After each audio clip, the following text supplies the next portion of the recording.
What's going on, guys? I hope you're okay wherever you are. Welcome back to the Gonna Niche, and it's your boy Ron. Yeah, and I'm Barry, and thank you for having me on the Gunanish again. It's always a pleasure coming back to the Gunanish one. Yes, you can always feel welcome to the Gonna Niche. And before we continue, guys, those who are watching this video for the first time, please subscribe to our channel because we have more and more content on Arsenal that we need to present to you. So don't forget to hit the subs, to like, and to comment on the channel. Yes, Barry. Yeah. You saw the match we played against Manchester United at Old Trafford. Well, we lost the game 3 goals to 1, and it wasn't it's not a game that we'd want to remember. Of course, we saw Rashford opening up. I mean, we saw Anthony opening up, and Rashford went on and followed with the brace. So, what do you think we deserve to lose the match? The way we played, I don't think we deserved to lose the match. It was just some 2-3 errors that occurred and made those guys punish us. But I think we deserved a win from that game because we played well. We played well, except for some few attributes of the game. But we were okay. We deserved a win. Yeah. I think I'm of the contrary opinion because looking at how we defended in the game, it's very criminal. It's like Arsenal got away with murder. We could have conceded more because with that kind of defending, I don't think we are going to achieve the top 4 that we're targeting. But I think we still have room to come up with tactics and up our game because we thought that the Highland defense is going to work for Manchester United, but it didn't work. So it's up to Arteta to go back to the drawing board and come up with a strategy that will make our defense be better than the previous game, and that's a Manchester United game. Yeah, very important. And talking about the highlights, I think as a manager, and that is why you can be able to see the naivety that Arteta has.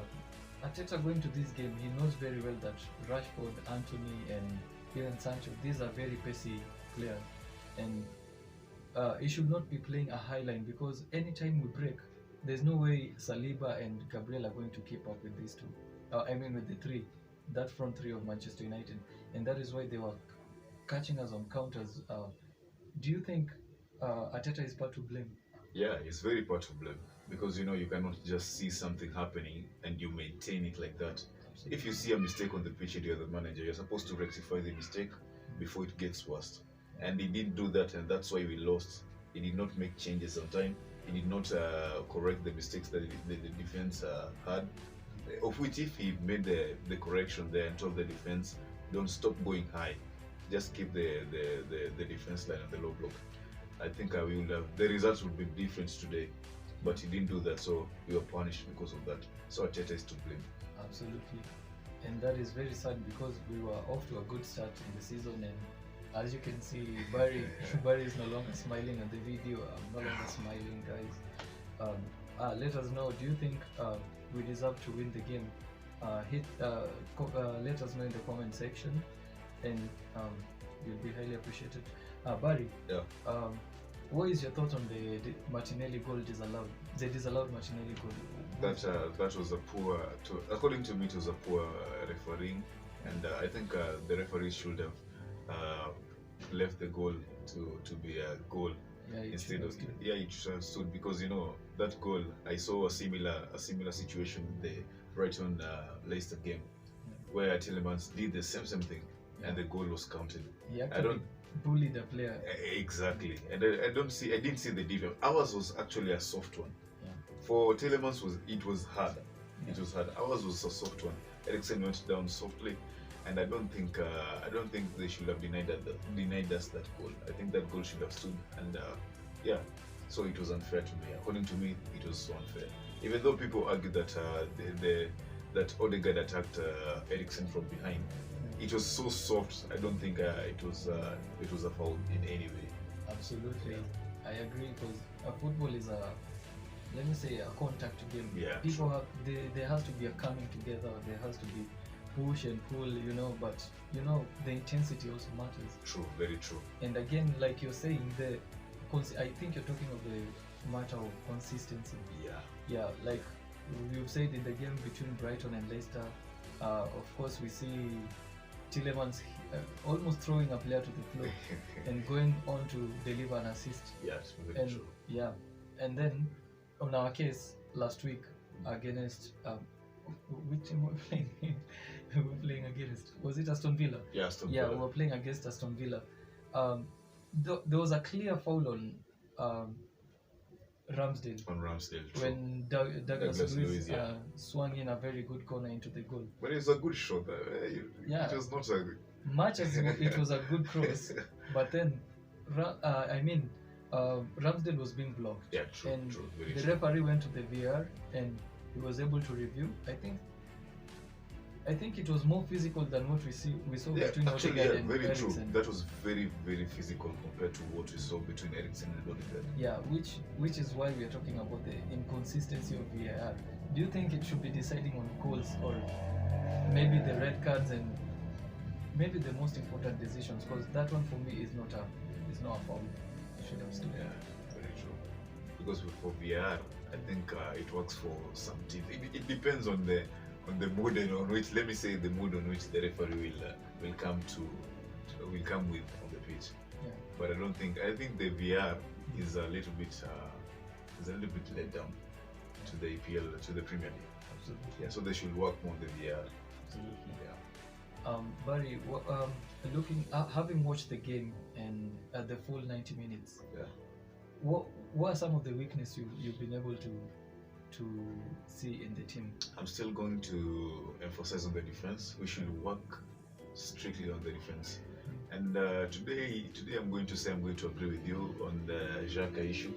And I think we need somebody to back up Xhaka. Yeah. Because Xhaka was so out of the game. Shamboli. Yeah, because I was just sitting there and thinking, if we take Xhaka out, who is going to come in? Elneny is out, Partey is out. Who's going to come in for Xhaka? Sambi Lokonga. Sambi Lokonga was already inside. Yeah. He was already inside. So we had little options. That's why I think we should bring in a player who can work in for Xhaka. Because yesterday Xhaka was so out of the game.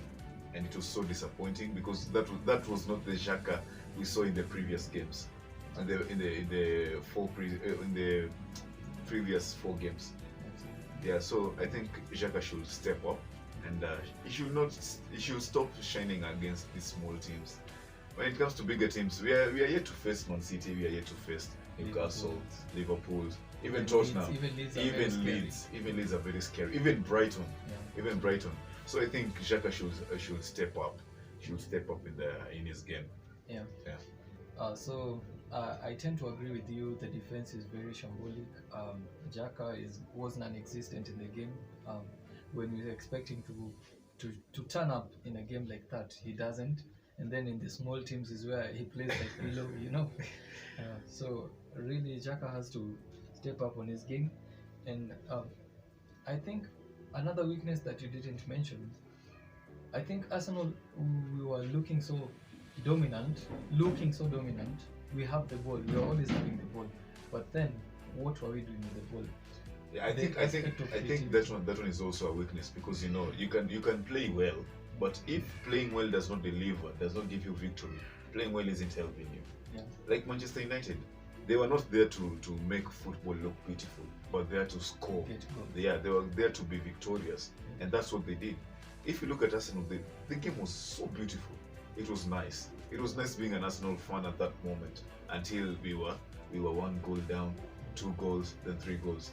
So it's not about playing beautifully. It's about playing beautifully and bringing in the results to the club, and that's what that's also a weakness for us. Our game is beautiful, yes, but is that beauty bringing us the scores we need? If it's not, we should start being aggressive and put away the beauty and re-strategize and bring in the scores and the results. Absolutely. Do you think also our right wing is kind of weak because in the previous game we've seen Martinelli, when we are using the left wing channel, we are doing very well. We are getting goals in the what is it? The connection between Jesus and Martinelli is looking electric. But then on Saka's, yesterday we played more on Saka's wing, and then the output was very little. What do you think? According to me, I prefer to see our strikers struggle, and we can see the efforts. Like for instance, Martinelli. When the ball was playing on Martinelli's wing, we were so lethal. Yeah, We were so lethal. dangerous. And when it went to the other side, yes, we had a goal, but then again, we needed more, and we did not see more. Of which, even for Saka, it was just positioning. He positioned himself well. Yeah. That's why that goal came. Yeah, it was just there for the Yeah, team. it was just there for the take. Yeah. So we cannot say that that's a ball that he came, dribbled past Malaysia, and the Martinez, the butcher. I hear they call him the butcher. So I'd say if we exhausted the Martinelli wing correctly, maybe the results would be different today, because the Martinelli wing was very effective. It was so impactful, because I saw even the goal that was denied.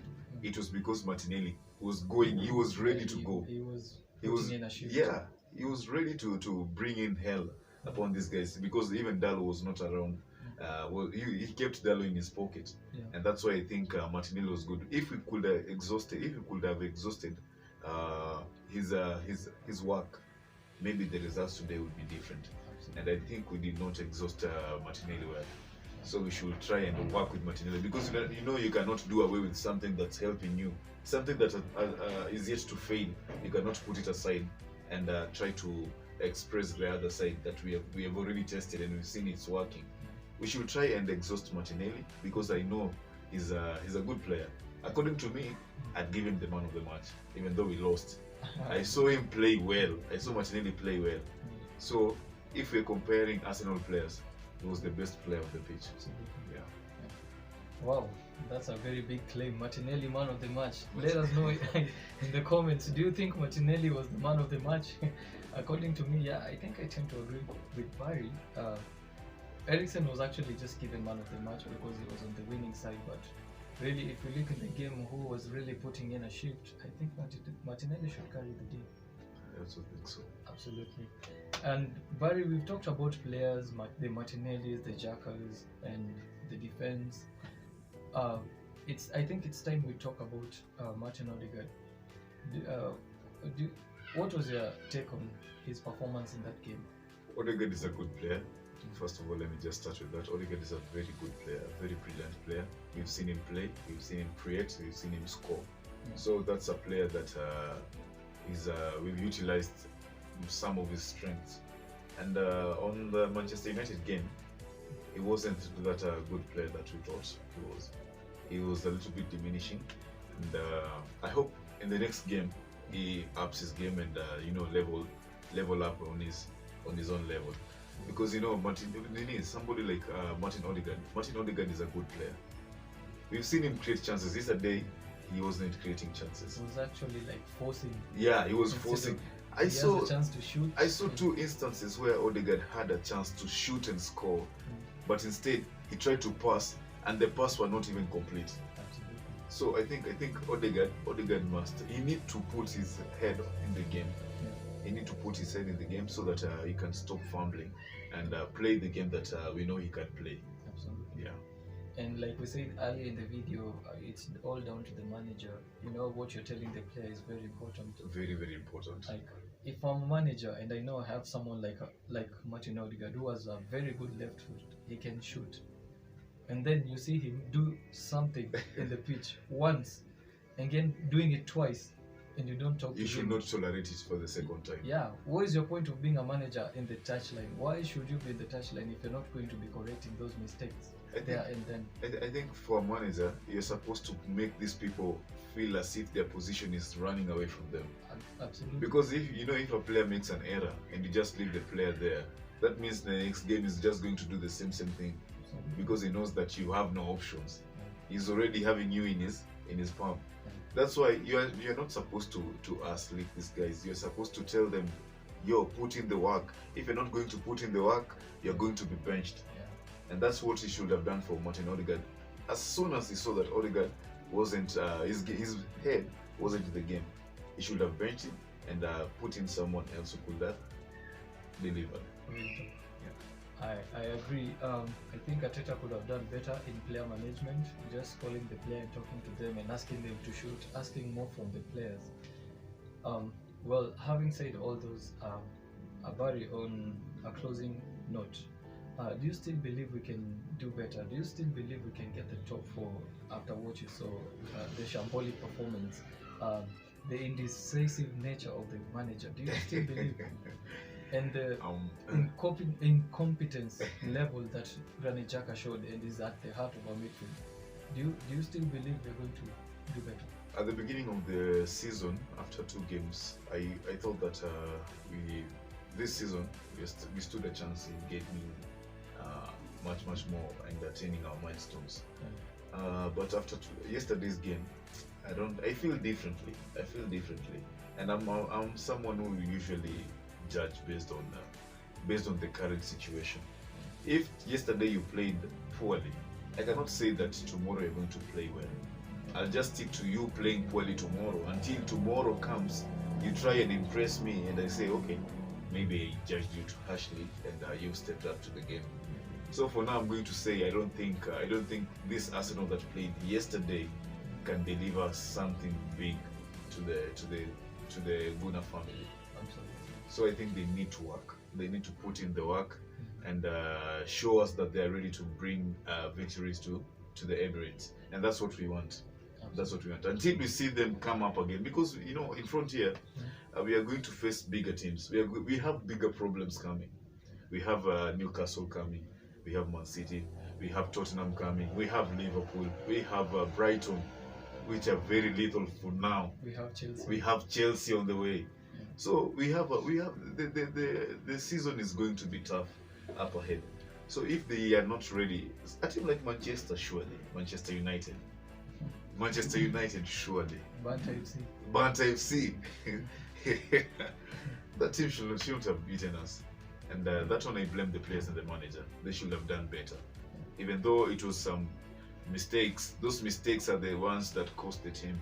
We are supposed to wash on the mistakes. So I think for now, I'm not going to say that Arsenal we are going to bring in good results until I see them bring in good results. Wow. Well, I also believe, Barry, we're not going to be doing something special. I mean, I wasn't getting carried away by the few wins that we are getting. I know many fans, the super fans, will be giving me a lot of stick, but then it's the truth. When the team is not good enough and when the manager is not very much qualified, it's very evident, and the least you could do is to face the truth, because if you live in denial, you're going to regret at the end of the day. That's very true. Yeah, so that's it, Barry. Thank you for coming. Thank you for having me on the show. Yes, you're welcome. Thank you so much. Guys, if you're watching this for the first time, please subscribe. For those who have been supporting us in the show, we say a massive thank you, and please subscribe and like and share the video. Peace.